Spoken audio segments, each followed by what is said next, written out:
Bonjour. Alors aujourd'hui, on va lancer une nouvelle série de vidéos sur du bricolage en toutes sortes sur une machine. Je vous montre tout de suite de quoi il retourne et je vous explique ce qu'on va pouvoir faire dans les temps qui viennent. Hop, on baisse la caméra sur le plan de travail et voilà. Ça, c'est une bébé Rocco. C'est un modèle de bébé 300 en état d'origine, c'est-à-dire qu'elle est telle que sortir de la boîte, elle n'a reçu aucune modification.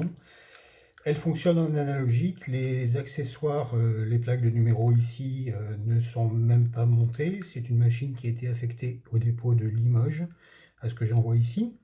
Donc elle est vraiment telle qu'elle a été produite, aucune modification n'a été faite dessus. Elle a ses attelages à boucles, là et là, qu'on va d'ailleurs pouvoir enlever tout de suite parce qu'on ne les réutilisera pas. Voilà, ça c'est fait. On constate qu'il y a un petit défaut ici sur un des pantographes, mais de toute façon, je pense qu'à terme, on changera les palettes pour des choses plus fines.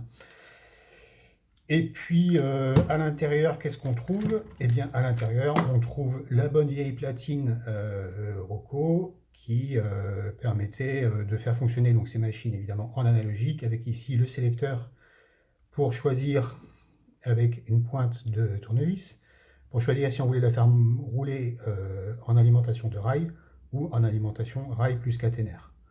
Bon, ça évidemment, on n'en aura plus besoin. D'ailleurs, le trou dans la caisse qui est ici, au-dessus du toit, et qui permettait d'avoir accès à ce sélecteur, va être bouché parce que c'est parfaitement disgracieux. On nettoiera tout ça, on va faire supprimer tout ce qui est inutile. Et puis, on va démonter ce circuit imprimé qui ne servira plus, puisqu'on va ensuite, à terme, digitaliser la machine. Hop, la voilà, en utilisant une petite plaquette comme ceci, que je vous ai déjà montré sur certains autres chantiers, sur lesquels on viendra ici brancher le décodeur. Donc ça va remplacer ça.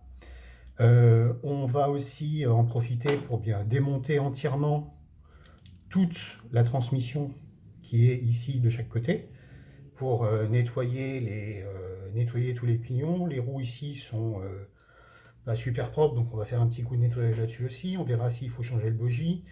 Il y aura peut-être quelques accessoires à remplacer, comme ici les petits marchepieds qui sont manquants ici et cassés là. Donc ça, c'est super fragile sur ces machines-là, hein. C'est un de leurs gros défauts, c'est que les marchepieds s'abîment super vite. Bon, c'est toujours bien d'en avoir quelques-uns de rechange.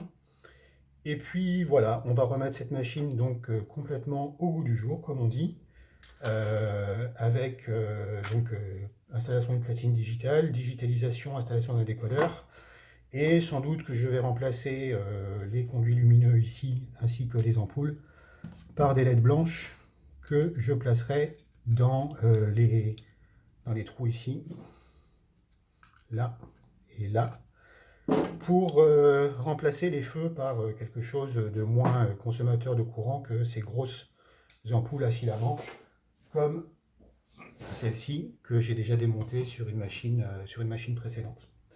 Donc ça va nous occuper pendant un bon petit moment. Ça va se faire en une série de vidéos que je mettrai dans une playlist ad hoc, comme le capitaine. Et puis voilà, vous allez pouvoir suivre tout ça en détail dans les temps qui viennent. J'espère que ça vous intéressera. Donc là-dedans, il y aura de la soudure, il y aura du plastique, il y aura un peu de peinture, il y aura du détaillage, il y aura, on verra bien ce qui se présentera, ce qui sera nécessaire de faire. Voilà, à bientôt pour la suite.